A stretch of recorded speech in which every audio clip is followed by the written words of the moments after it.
Olá, bem-vindos a mais uma conversa com o especialista. Estamos aqui hoje com o Dr. Guilherme Dilda, que é médico do esporte.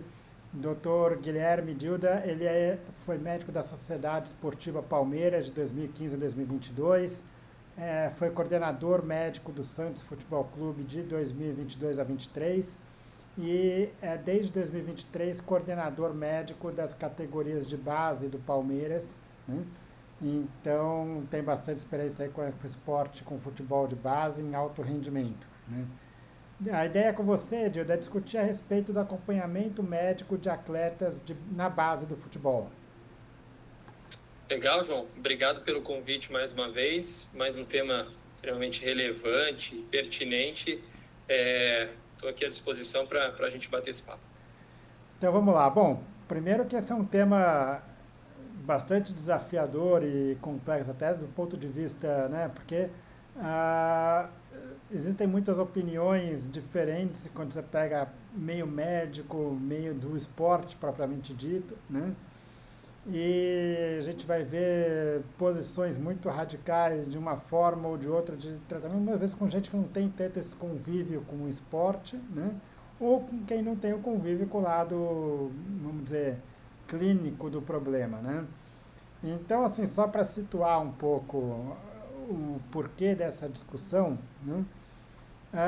Por um lado, a gente tem treinadores, clubes, pais de atletas principalmente, que tem aquela ideia de que, olha, quanto mais melhor, quanto mais se dedicar ao que a excelência esportiva vai ser melhor.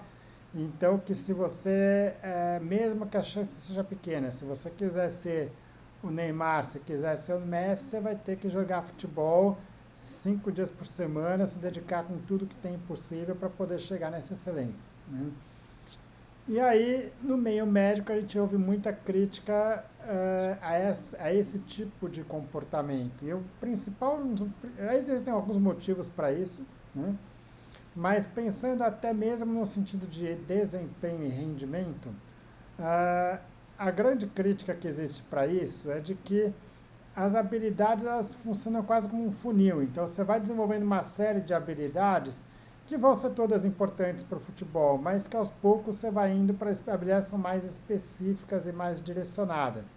E quando você vai diretamente nessas habilidades muito direcionadas, que isso acaba limitando a capacidade de você desenvolver uma habilidade mais completa, né? E aí, isso impediria que esses atletas atinjam a excelência quando chega no alto rendimento, mesmo no nível profissional. Eles vão ser muito bons na base, mas não vão ser tão bons no profissional, né? E aí você tem trabalhado no Palmeiras desde 2023, um clube que já tem categorias sub-10, ou seja, onde meninos com menos de 10 anos de idade já estão indo no alto rendimento, buscando ali a excelência, né? Como é que você enxerga essa especialização precoce no futebol? Ela é necessária? Ela é bem-vinda? Como é que vocês fazem para poder desenvolver a capacidade máxima desses atletas? Assim, João, bom, eu trabalho com base desde 2015, praticamente, né? Então eu tive bastante vivência nessa área e pude acompanhar diversos processos que deram certo e que não deram tão certo. Uma coisa é a gente estimular a prática esportiva, outra coisa é a gente cobrar competitividade, cobrar excelência, cobrar resultado. Então, acho que a gente precisa diferenciar essas duas coisas, porque quando essa criança chega no clube com 10 anos, 11 anos, 12 anos, não é um problema que ela jogue futebol todo dia, se ela gosta daquilo, se ela tem prazer naquilo. É um problema se a gente começa a jogar uma carga de responsabilidade muito grande em cima da criança pelo resultado.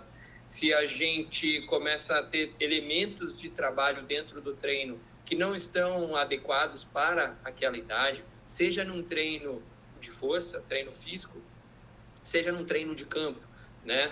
Então aí que a gente precisa ter os cuidados, né? Lá no Palmeiras, assim, os pais têm praticamente nenhum contato com o trabalho que está sendo feito dentro do clube. né? Isso é muito bem blindado para a gente. Então, os trabalhos eles conseguem se dar de uma forma muito mais natural e pensada, né? A gente não fica à mercê de interferências de pais com cobranças. Porque meu filho deveria estar treinando assim ou assado. Isso não acontece, né?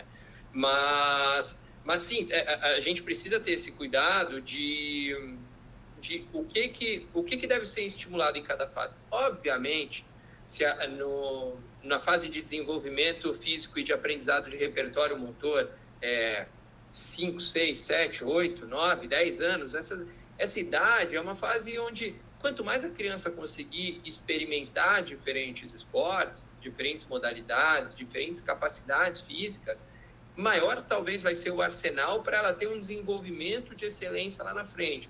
Mas assim, a gente não pode negar, né, João? E aí falando especificamente do futebol, o futebol é um reflexo da nossa sociedade, né? Como é que eu vou exigir que todos os meninos que estão lá dentro do Palmeiras, por exemplo, que eles treinem natação e que eles treinem uma arte marcial? É muito difícil isso, né? Como que a gente estrutura tudo isso? Então, lógico, né? A gente sabe que o futebol acaba sendo o esporte mais prevalente e muito praticado nas periferias, que é de onde vem os maiores, né, os principais, maior quantidade de atleta para dentro do clube. Então, a gente tem que ter esse cuidado de entender o que é uma especialização precoce que pode ser prejudicial e o que é algo natural do processo, desde que a gente garanta que aquela criança está estudando, que aquela criança está se desenvolvendo adequadamente do ponto de vista de desenvolvimento neuropsicomotor e desenvolvimento morfológico. Então, eu acho que esse é nosso papel nesse caso, né? A gente sabe, como você falou, tem categoria sub-10. No futsal, às vezes, começa com 6, 7 anos e tá tudo bem, desde que entenda como conduzir esse processo, né? Se a gente for pegar... você falou se não começar precoce, não vai atingir o máximo do seu potencial. Isso não é uma verdade, né? Tanto que, se a gente for pegar, por exemplo, no exemplo do tênis, né? O Sinner, que é um baita expoente, um dos melhores do mundo da sua modalidade, até os 12, 13 anos, ele praticava muito mais esqui do que o tênis. A partir dos 13 para 14 anos que ele foi começar a se dedicar exclusivamente ao tênis, né? Que seria tarde, talvez, por uma ótica. Tem um estudo também que foi feito com medalhistas olímpicos e viu-se que os medalhistas de ouro, prata e bronze, só 25% eram campeões nas categorias de base. Os outros 75% dos medalhistas não eram os principais competidores das suas modalidades nas categorias de base. Então, mostra que existe uma paciência e um momento certo para se buscar esse desenvolvimento, né, e buscar esse nível de performance. Mas, lógico que, se a gente for pegar um outro exemplo, o Hendrick, que é um exemplo muito claro, ou o Estevam, bom, eles desde os 10 anos, desde os 9 anos, muito provavelmente, eles eram já, né, craques e eram diferentes, mas precisa ter um cuidado durante esse processo. Legal. Até porque, vamos dizer, o treino que se faz com uma criança de 10 anos não é o treino que se faz com um profissional, né? Então, quando você pega o treino profissional, quem vivencia o treinamento profissional atualmente, isso é bem claro, né? O treino vamos dizer, a gente vai ter, o que vai definir o resultado? Vai ser a parte física, a parte mental, a parte técnica e a parte tática. Né? Quando você pega um treino num nível profissional, se treina muito pouco técnica, né? Porque se considera que esse atleta já tem a técnica. Não é que não treina, mas treina muito pouco. Né? O que vai ser o foco? Vai ser muito na parte mental, na parte física e na parte tática. Né? Quando você pega uma criança de 10 anos de idade, ele nem passou pela puberdade, ou seja, a capacidade dele assimilar conceitos táticos é muito limitada. Então, assim, não adianta você querer ensinar para ele tática de jogo, né? Se ele não tem nem a técnica. Né? Então, são treinos completamente diferentes. Como é que você vê essa diferença do que se faz num treino de base ao longo do tempo até chegar num profissional? Não, perfeito. Eu acho que isso que você trouxe dentro da pergunta é meio que um resumo do processo, né? Nesses primeiros momentos de iniciação, os atletas sub-10, sub-11, sub-12, sub-13, eles têm muito pouco de conceitos táticos propriamente dito. É muito um trabalho mais técnico de aprendizado de fundamentos dentro do futebol, de repetição daqueles fundamentos dentro de uma carga controlada. A gente tem lá dentro do Palmeiras, por exemplo, um campo que é o terrão, e o objetivo é justamente dar liberdade de improviso para essas crianças, né? Porque vem de uma teoria, de uma hipótese que a gente tem cada vez menos campos esburacados, cada vez menos crianças brincando na rua, por uma questão, de novo, reflexo da sociedade, de violência, de espaços urbanos para isso. Então, muito campo sintético, né? A gente vê isso em todo lugar, porque economicamente é mais viável, e as crianças acabam perdendo essa capacidade de improviso, de tomada de decisão numa fração curta de tempo. Então, a gente tem esse campo, que é o terrão, para justamente as crianças poderem experienciar isso uma vez por semana. E nesse treino, o treinador não pode ficar montando o time, o treinador não pode ficar dando orientação. É um espaço para as crianças brincarem, eles decidem o time entre eles, eles vão jogar, para justamente experienciar isso. Liberdade para errar, improviso, tomada de decisão. Então, isso acaba acontecendo aí 10, 11, 12, 13 anos, né? A gente tem também uma adaptação da regra do profissional para essas categorias, em termos de tempo de jogo, em termos de tamanho do campo, em termos do número de atletas, em termos de os atletas que vão para o jogo precisarem entrar na partida em algum momento. Então, assim, é uma forma de você construir algo que possibilite esse desenvolvimento dos atletas, né? A partir dos 14, 15, 16 anos, aí a gente já começa a ter um pouco mais de conceitos táticos, a gente começa a ter mais desenvolvimento físico, aí começa a olhar um pouco mais para o resultado, e aí a partir dos 16, 17 para frente, aí já acaba entrando numa linha de trabalho muito similar à do profissional, como você falou.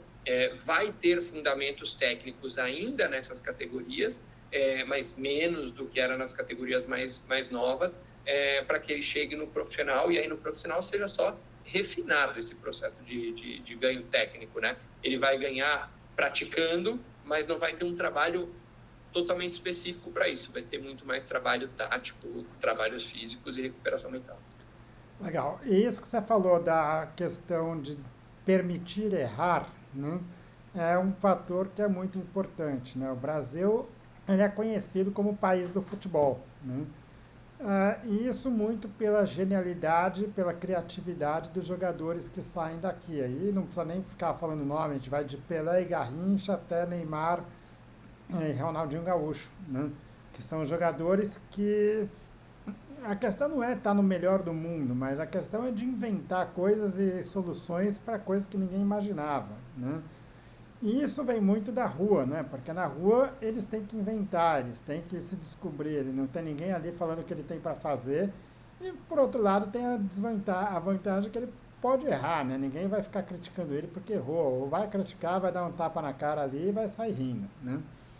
Quando você pega num treino estruturado dentro de um clube, o treinador, queira ou não, ele quer ser campeão, né? Ele não quer que o jogador seja campeão com 22, ele quer que ele ganhe aquele campeonato da base, né?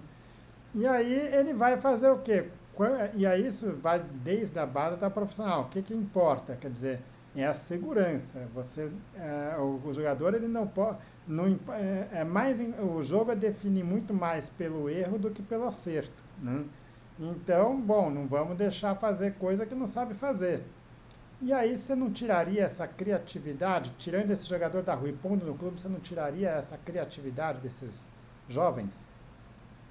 Não, mas justamente quando você coloca dentro do clube, você aumenta o nível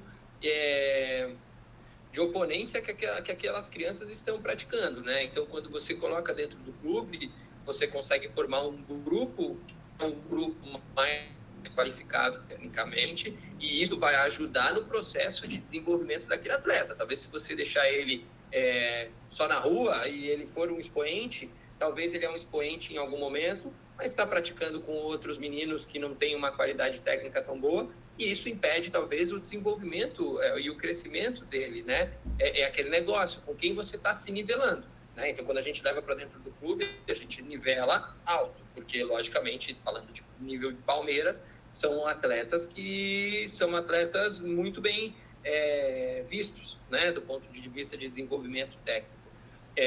Mas, logicamente, você precisa permitir que tenha um desenvolvimento adequado dentro do clube. Então, para isso, devem ter regras e deve ter um guardião dentro do clube que orienta, não, qual que é a nossa prioridade aqui? Para essa categoria, qual é a prioridade? Para essa categoria, qual é a prioridade?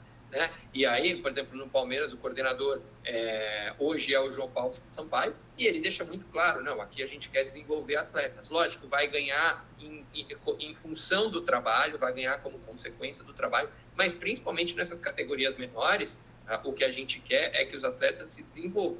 Tanto que o João mesmo fala, já falou em entrevistas, assim, que a maioria dos treinadores que acabaram saindo do Palmeiras foram treinadores vitoriosos, porque não é isso que conta dentro do processo do Palmeiras. Dentro do processo do Palmeiras, você precisa entender o macro, o todo, qual que é o projeto para aquele atleta, e não se ganhou o sub-12 ou não ganhou. Ótimo, legal. Bom, uma outra dificuldade que existe no treinamento de base, aí eu vou trazer uma base fisiológica até para poder te fazer uma pergunta, que as crianças entram na puberdade em idades diferentes. O que é isso? Quer dizer, a puberdade é aquele momento em que o menino vai virar um homem, né? Que a menina vai virar uma mulher, né? Então, é uma série de desenvolvimentos físicos.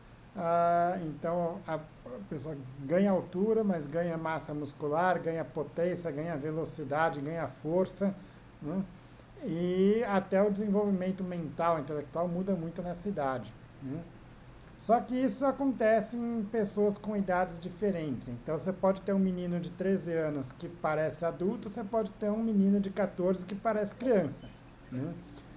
Mas muitas vezes esse que parece criança aos 14, ele pode, num primeiro momento, estar ficando para trás dos pares da mesma idade, mas muitas vezes isso já é demonstrado cientificamente. Quando ele entra na puberdade, ele cresce, às vezes ele chega num estágio até superior àqueles que tiveram uma maturidade mais precoce, né? Porque justamente tiveram mais tempo para se desenvolver ali. Como é que você faz para não deixar esses meninos que eventualmente são super talentosos, um potencial craque aí do time, mas que de repente ele ficou um pouco para trás por uma questão fisiológica, que ano que vem ele vai estar voando, né? Como é que vocês avaliam isso dentro do clube?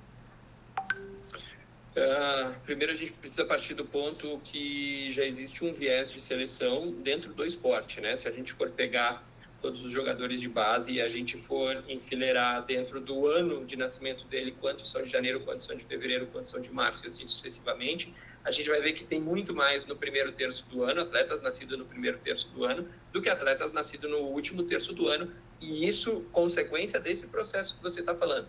Então, só por aí já tem um viés. Mas se a gente pegar atletas dentro do clube, principalmente nas categorias sub-13, sub-14 e sub-15, a gente vai ver que tem uma diferença física muito grande. Sub-16 já nivela mais, e sub-12 dificilmente vai ter atletas que vão se diferenciar muito também. Mas sub-13, sub-14, sub-15 é onde é muito claro para a gente, assim. E aí a gente precisa entender não só a idade cronológica, mas desenvolvimento maturacional desse nosso atleta, né? Em que fase do Tanner ele está, em que fase de estadiamento de crescimento ele está, como estão os exames laboratoriais dele, para a gente entender perspectivas, raio-x de idade óssea, assim a gente consegue entender perspectivas de desenvolvimento e crescimento desse atleta. A partir daí, a gente tem mapeado tudo, a gente pode sentar com comissão técnica e com coordenação e direção, que, como eu falei, são os guardiões do processo, é quem olha, eu digo, né, cada categoria pode ser considerada uma árvore, mas essa pessoa é quem vai olhar a floresta. é que vai entender o que está acontecendo no todo. E entender, poxa, esse atleta já alcançou o desenvolvimento físico dele, tá? Quais as expectativas e perspectivas? Não, esse atleta ainda tem um potencial de desenvolvimento. Bom, como é ele da parte do ponto de vista técnico, para a gente entender até onde a gente vai conseguir conduzir esse processo com o atleta. Existe sim uma paciência e projetos dentro do clubes com atletas que são maturadores tardios.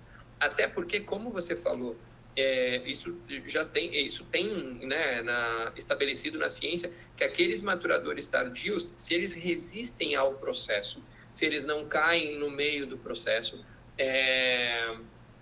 por uma seleção natural, se eles resistem ao processo, eles têm uma capacidade de desenvolvimento ainda maior.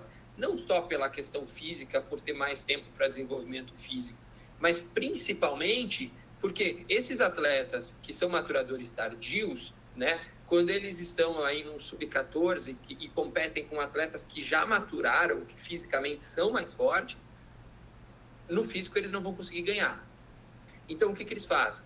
Eles vão ter que aprender repertório técnico e talvez tático, mesmo que inconsciente, para conseguir render ali dentro, para ele conseguir sobreviver naquele processo.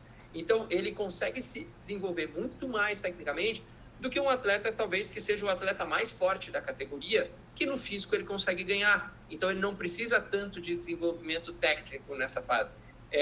E aí, depois que a coisa nivela, né, o nível maturacional acaba nivelando um pouco mais, aqueles que se desenvolveram mais tecnicamente ou taticamente, eles têm uma capacidade maior de se encontrar, de se estabelecer. Então, eu acho que é entender qual é o momento, não puramente de idade cronológica, mas entender o momento maturacional, discutir com comissão e com direção que é que tem o olhar técnico da coisa, né, como de fundamentos, de capacidades técnicas do desenvolvimento do atleta de base, e aí desenhar qual vai ser o projeto para cada um. Legal.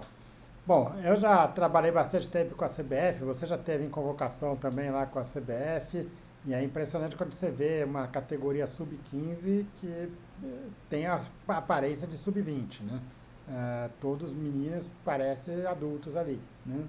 E essa dificuldade que você está falando é justamente isso, né? Quer dizer, aquela criança que cresceu mais precoce, ele se desenvolve até porque ele vai ter oportunidades. Então, assim, ele vai ter toda a base passando por seleção brasileira, passando pelo clube grande, enquanto aquele de maturação mais tardia, muitas vezes ele não vai ter essa oportunidade de desenvolvimento em nível de seleção, em nível dos grandes clubes. Então, quer dizer, precisa ter de fato esse olhar. Porque no fim, a seleção brasileira, né, ela precisa escolher os melhores para aquele momento. Exato. Não interessa para uma seleção brasileira, né, de base, vamos pensar no desenvolvimento desse atleta para daqui a 5 anos.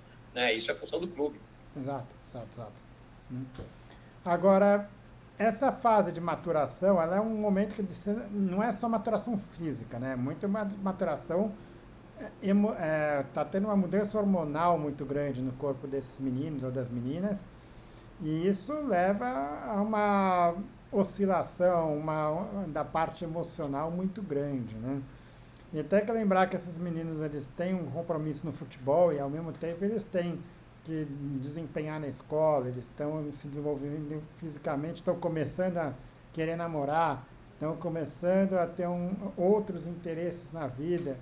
E muitas vezes, muitos deles acabam não tendo uma maturidade, um suporte emocional para poder passar para aquela fase onde com muito rígida de treinamento, de rotina que o atleta exige, mas ele pode ter isso daqui a 2 anos, né?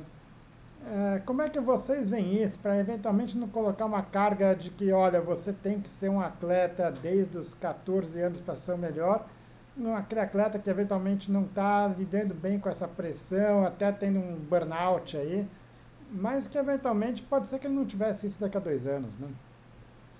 Obviamente, né, João, uma coisa é o trabalho que é feito dentro do clube e outra coisa é o entorno do menino, né? Então, assim, a gente pode fazer um trabalho e, eventualmente, diminuir a pressão. Eu não vou dizer tirar a pressão, porque eu acho que a pressão de forma controlada ela vai fazer parte do processo de desenvolvimento desse atleta de alto rendimento, né? Não dá para o atleta ficar sem pressão nenhuma e de repente ele chega no profissional com uma pressão absurda.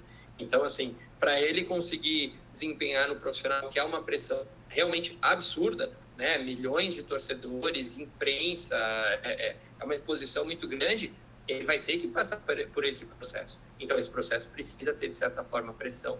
Mas uma coisa é a pressão que é imposta dentro do clube, outra coisa é uma pressão familiar, ou, né, a gente vê aqui no Palmeiras tem atletas que têm 12, 13 anos, 11 anos, e vêm de outras partes do país para cá para treinar e se desenvolver. Lógico que só pode ser alojado dentro do Palmeiras os meninos a partir dos 14 anos, para já tentar controlar um pouco esse processo.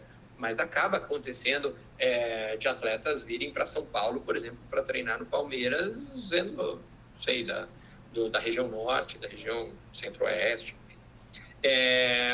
Então acaba tendo uma pressão natural, porque às vezes a família se muda e a família aposta no atleta, a família fala, ó, nós estamos mudando toda a nossa vida, porque você aposta para mudar a vida da nossa família para o bem, né? Para melhor. Então já tem uma pressão ao redor. Então o nosso papel no dia a dia é conseguir identificar fatores que possam de alguma forma sinalizar para a gente que o processo não está sendo adequado ou que aquele atleta não está conseguindo lidar bem, assimilar bem o processo, né? Isso parte do treinador, que às vezes consegue identificar que a performance daquele atleta está caindo ou que ele está tendo um comportamento diferente com outros atletas dentro dos treinos e jogos. Isso passa muito pelo psicólogo, né? E aí o Palmeiras é um clube que tem psicólogo para todas as categorias, não é um por categoria, mas a gente tem 3 psicólogos que fazem o trabalho e dividem entre si as categorias, então fazem trabalhos coletivos, fazem trabalhos individuais. É um papel do fisioterapeuta, do médico, porque aquele atleta que começa a ter muita queixa, talvez ele esteja procurando, de certa forma, uma proteção dentro do departamento médico, para não precisar se expor no campo como se fosse uma desculpa, poxa, eu não estou conseguindo lidar com o processo e eu não estou rendendo no campo, mas eu não estou rendendo no campo porque eu estou doente, ou porque eu estou machucado, né? E aí a gente identificar, se clinicamente a coisa não está batendo tanto, será que tem algo a mais? Aciona a psicologia, então é importantíssimo ter um núcleo de saúde muito bem integrado, para quando identifica algo, conversa com o outro e está bem mapeado, né? A gente conseguir abraçar por todos os lados. Então é isso, assim, ter canal de escuta, né? Seja um canal de escuta formalizado, seja um canal de escuta, seja uma escuta aberta e ampliada para os atletas, partindo de características dos profissionais. Muitas vezes envolver familiares, né? Serviço social, psicologia, podem envolver os familiares para alguma conversa em relação à pressão com esses atletas. Ajuste de carga de treino, se a gente identifica que o atleta, né, não está num momento bom do ponto de vista psicológico, a gente proteger e talvez tirar ele do treino, adaptar o treino. Então, tem algumas formas de a gente conseguir fazer isso. Logicamente, o médico precisa ter um olhar, porque o atleta, quando se lesiona, é um processo de frustração, né? Principalmente na categoria de base, o menino está ali com sonhos, né? Ele está imaginando 1 milhão de coisas que podem acontecer. E aí, quando ele se lesiona, principalmente lesões mais sérias, mais graves, passa muita coisa na cabeça, né? Até o fato de o atleta pensar em desistir. Ah, não, eu não vou passar por esse processo todo. Mas aí a gente precisa diferenciar o que é uma frustração, né, em um momento de tristeza, que é inerente do processo e é totalmente compreensível, e o que é um burnout. Ah, não, eu não quero mais passar por isso porque eu estou extremamente estafado. Então, é saber reconhecer isso. Ótimo. E entender que, às vezes, esse atleta que está cansado, está fadigado, se ele insistir, ele não vai ir bem. Mas se ele parar um pouco, se ele diminuir um pouco, muitas vezes ele consegue, aos poucos, entrar de novo e ele vai ter tempo aí para Não é um dia de treino ou um mês de treino que vai fazer ele ficar para trás, né? Acho que esse é um Sim, ponto exatamente. importante.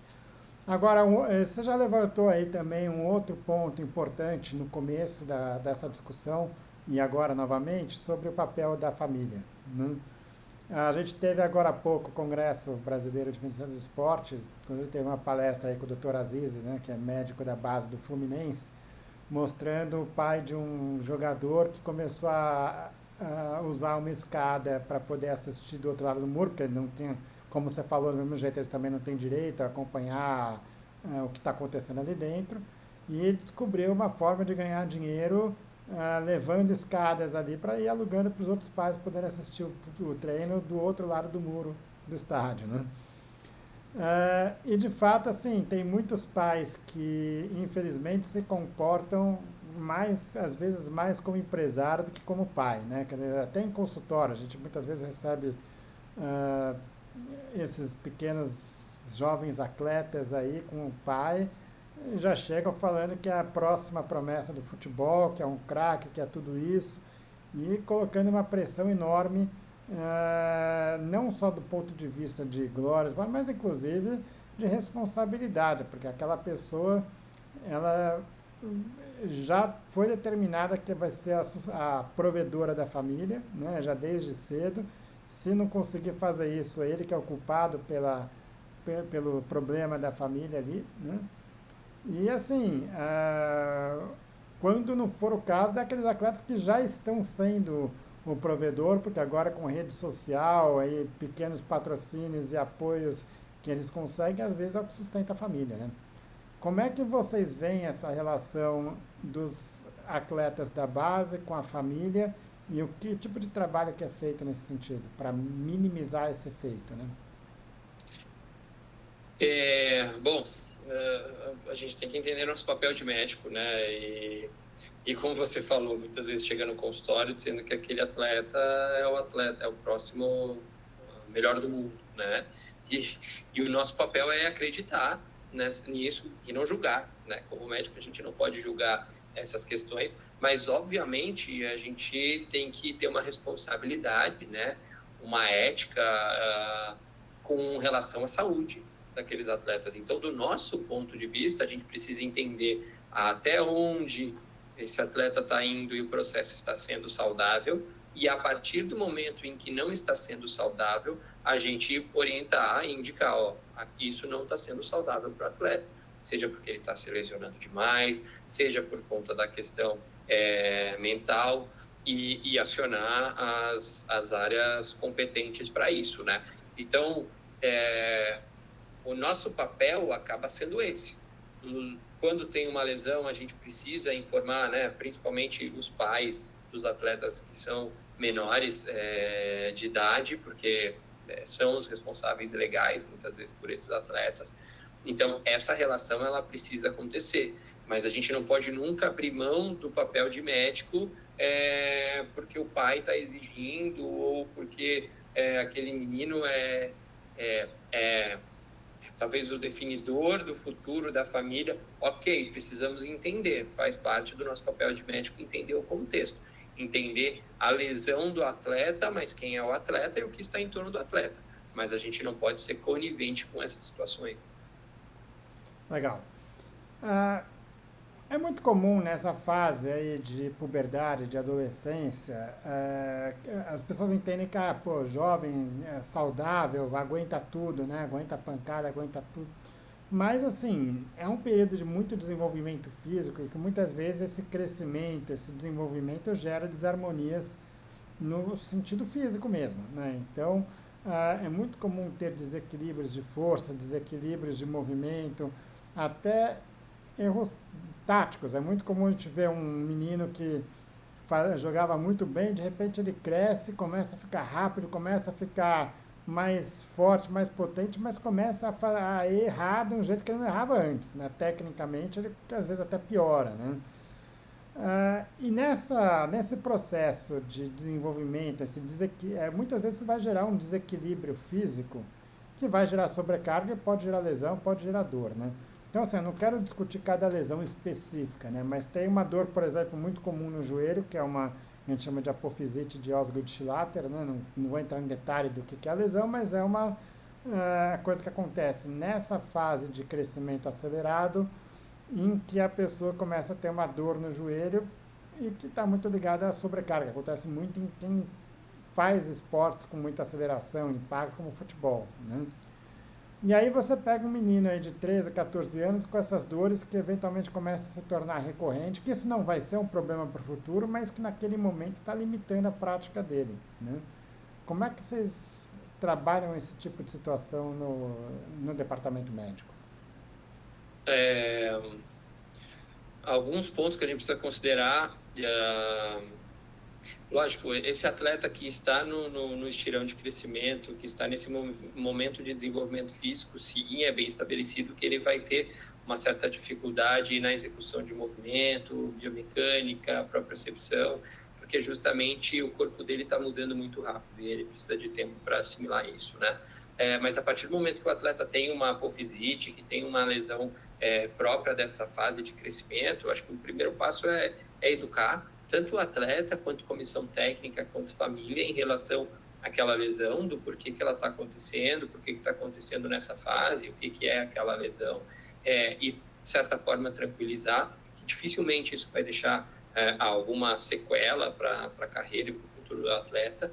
É importantíssimo a gente fazer ajuste de carga, né, de treinamento com esse atleta, então a gente vai conversar com o treinador, vai conversar com o preparador físico, a depender, né, de qual categoria esse atleta é, para dizer, esse atleta a gente deveria segurar algumas ações. Então, por exemplo, como você falou dos Osgood-Schlatter, a gente vai reduzir chutes, ou a gente vai reduzir saltos, se for um goleiro, ou a gente vai reduzir treino em alguma superfície diferente que causa mais desconforto ou não, pode acontecer também, e entendendo como esse atleta vai respondendo às cargas de treino, né? A gente pode trabalhar também a biomecânica, como eu falei, né? Então, como está a execução do movimento desse atleta, porque normalmente a execução do movimento que está sendo feito, talvez de uma forma inadequada, ou associado com uma fraqueza muscular específica, que esse atleta pode desenvolver as queixas. A gente vai trabalhar fortalecimento, porque isso tem uma relação com fraqueza, né? E com o desenvolvimento físico, o fortalecimento também acaba fazendo parte. E ter cuidados complementares, muitas vezes, né? O atleta treinou, depois passar na fisioterapia, ou antes do treino ele passar na fisioterapia para fazer uma pré-ativação, para melhorar a sua condição tecidual. Eu acho que são formas de a gente trabalhar. O objetivo sempre é manter o atleta praticando o esporte, né? Fazendo aquilo que ele gosta, mas sempre respeitando a dor para que essa fase de crescimento ela passe sem trauma físico e sem trauma emocional. Legal. Pensando no alto rendimento, no esporte profissional, existe muito pouca janela para, de fato, um ajuste mais significativo de carga de treino. Aquela coisa que o treinador quer saber se ele pode treinar ou não pode treinar, né? Não quer, se ele não está bem, se ele não está em plenas condições, vai para o DM e vai ficar ali até recuperar, né? Obviamente que a evolução no treinamento moderno tem permitido alguns ajustes, uma individualização um pouco maior, né, no sentido de entender que os jogadores estão às vezes em momentos diferentes da carreira e com necessidades diferentes e eventualmente falar que, olha, aquele treino para aquela pessoa pode talvez não ser necessário e talvez vá gerar mais problema do que benefício, né? Mas assim, a gente sabe que o próprio atleta ele não quer segurar, porque sabe que se ele segurar isso não vai ser bem visto, vamos dizer assim. Quando você pega a base, essa individualização de carga e olhar e falar, olha, essa pessoa talvez ela precise um pouco mais devagar agora, isso é melhor aceito? Isso é melhor aceito, João. Isso é mais facilmente trabalhado, porque, de novo, existe uma pressão menor por desempenho naquela fase, né? Quando a gente está falando de profissional, a pressão por desempenho é altíssima e é uma pressão em cima de todo mundo. Então como você falou, o treinador não tem muita conversa, né? Mas, João, aí eu te digo que é uma percepção que eu tenho de que a mentalidade por a gente ter esse olhar de adaptação de carga na base e treinadores mais novos, né, que estão vindo para o profissional, eles começam a ter esse entendimento muito mais fácil. Então, a gente também tem conseguido trabalhar essa modulação de carga dentro de equipes profissionais. Esse atleta ele está liberado para isso. Como vai ser o treino, né? Antes do treino, a gente vai lá e discute com o treinador, como vai ser o treino? O treinador fala, vai ser esse bloco, com essas ações. Não, então esse atleta está com uma queixa de adutor, ele só vai fazer esse bloco.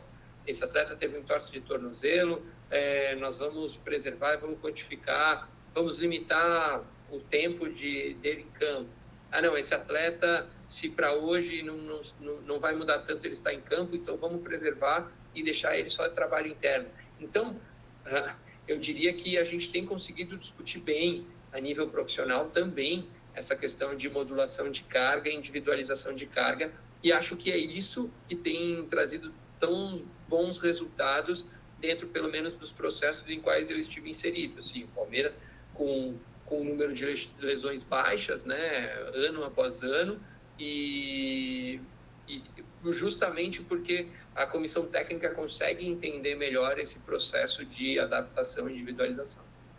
Legal, e até tive um pouco também na seleção feminina, com atletas aí que a gente conhece bem, de uma geração que está aos poucos nos deixando aí, atleta que chegou a 40 anos aí competindo, talvez parecendo criança competindo, né?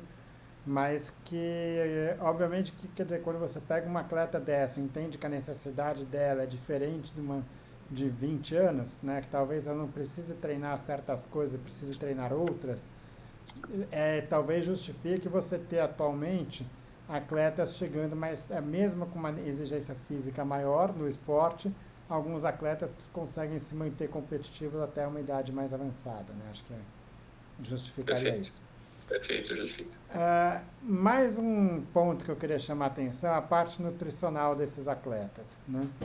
É muito comum, a gente está na base, naquela fase que a gente está primeiro aprendendo a treinar, treinando e depois, num segundo momento, aprendendo a competir, né? Então, quando você fala que aquele menino de 16 anos já começa a ter uma vida quase profissional, no fundo ali ele está aprendendo a ser um profissional, né? Então ele está aprendendo o que é se concentrar, aprendendo o que é viajar, o que fazer na viagem para dormir bem, como se lidar com a frustração, com a cobrança, com tudo isso, mas ainda não é um atleta do nível profissional na maioria das vezes, né?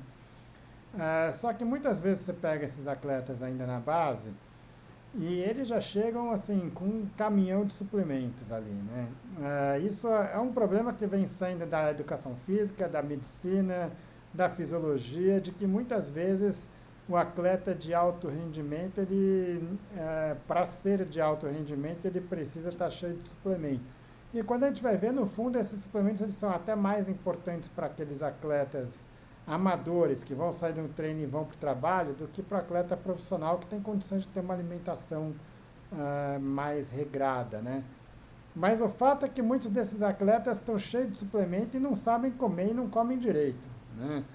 Acaba que aquele suplemento vira uma substituição da alimentação. Então, para proteína é isso, e em vez de você pensar no que ele está comendo de proteína, está pensando no que você está dando de suplemento de proteína para ele. Como é que vocês enxergam essa questão da alimentação e suplementação no esporte de base? Assim, né? Eu acho que a gente tem que colocar primeiro que suplementação não é uma prioridade. Mas muitos pais e atletas acabam achando que é uma prioridade, principalmente por essa seção do famoso FOMO, né? Fear of missing out. Se o outro está fazendo, como que eu não estou fazendo? Eu deveria estar fazendo também. E a gente tem muitos profissionais no mercado que acabam prescrevendo de uma forma irrestrita para todos os pacientes e atletas, de certa forma, para justificar seu trabalho também, né, João? A gente sabe que isso acontece, assim, não, vou passar porque eu preciso passar alguma coisa para justificar porque que ele está vindo aqui. Então, esse é um cuidado que a gente tem que ter, assim. Eu acho que a base é a alimentação, a base é a comida, né? Então, a gente tem que primeiro fazer uma boa base de alimentação, o atleta saber o que ele tem que comer, o que é saudável, o que não é saudável, quais os movimentos, o que é carboidrato, o que é proteína, o que é gordura, o que é fibra. Primeiro, o atleta precisa passar por uma educação dentro disso. A gente tem nutricionistas lá dentro do Palmeiras que fazem esse trabalho educacional. para daí, então, a gente pensar na necessidade, né? Tem alguma deficiência documentada? Falta ferro, falta vitamina D. Tem alguma dificuldade de bater as necessidades energéticas, porque o atleta não tem fome? Beleza, talvez nesses casos pode ser necessário. Tem uma dificuldade logística. Os atletas, por exemplo, lá do Palmeiras, eles treinam, o treino acaba às 11h30, aí eles vão tomar banho, aí eles vão pegar um ônibus para ir até o refeitório, que às vezes pode demorar até 1 hora, e a gente sabe que a janela, logo após o treino, é uma janela ótima para uma recuperação adequada. Talvez faz sentido alguma suplementação nesse momento. Ou então, como você falou, tem um calendário muito intenso, muito atribulado. Isso é muito mais difícil, tá? Isso é mais comum, como você falou, um atleta amador que às vezes treina bastante e trabalha e não tem tempo para se alimentar direito, do que numa pessoa que vive para o esporte, né? Embora na base você ainda tem a questão da escola, né? Que muitas vezes sai do treino e vai para a escola. Exato. Você tem a questão da escola, talvez nesse momento faça sentido algum suplemento, porque tem dificuldade, dependendo da escola, às vezes não tem acesso a uma alimentação de qualidade, é só frituras, por exemplo. Pode ser que faça sentido. Então, é individualizar. Eu acho que o processo aqui é individualizar, mas entender que a base é a alimentação e não a suplementação. Legal, acho que o que eu colocaria dentro disso, a gente tem aqui muitos atletas olímpicos, inclusive de esportes de força, e que não usam suplementos, né? E um dos motivos, isso não é só uma questão de filosofia, mas também pelo risco de doping, porque a gente sabe que tem um problema muito grande de contaminação desses suplementos, né? Agora, mais do que qualquer coisa, é entender que o atleta ele pode desempenhar em altíssimo nível em qualquer esporte sem suplemento. Em algumas situações, o suplemento é muito bem-vindo, como você falou, né? Mas isso entendendo ele como uma suplementação, né? A gente tem visto essa questão do uso da supervalorização da suplementação, e isso no esporte de base é um problema, né? Porque aquela criança está aprendendo a comer, né? Então, ela não vai aprender a comer direito, né? Ela vai entender que ela não precisa comer, né? Que tem algum pó que ela pode misturar e é suficiente. Legal. Duda, eu acho que deu para discutir bastante aqui as particularidades da base do futebol e uma coisa que é importante, porque no meio médico a gente vê muita gente falando mal dessa questão da especialização, do alto rendimento na base, em querer o resultado, mas a gente sabe que isso também é necessário, tá? Então é saber equilibrar até que ponto, não é o pode ou não pode especializar precoce, mas o como fazer. Acho que você deu bastante orientação do como fazer e dicas aí para eventualmente para essas famílias talvez tirar um pouco da pressão de cima dessas crianças e entender que o futuro delas não depende tanto de cada detalhe de cada dia, mas de uma coisa mais ampla, não só daquele momento, né? É isso, eu acho que é um espectro, né, João? Na grande maioria das vezes, algo visto de forma binária não vai ser o melhor, a melhor forma de pensar, raciocinar e tomar decisão.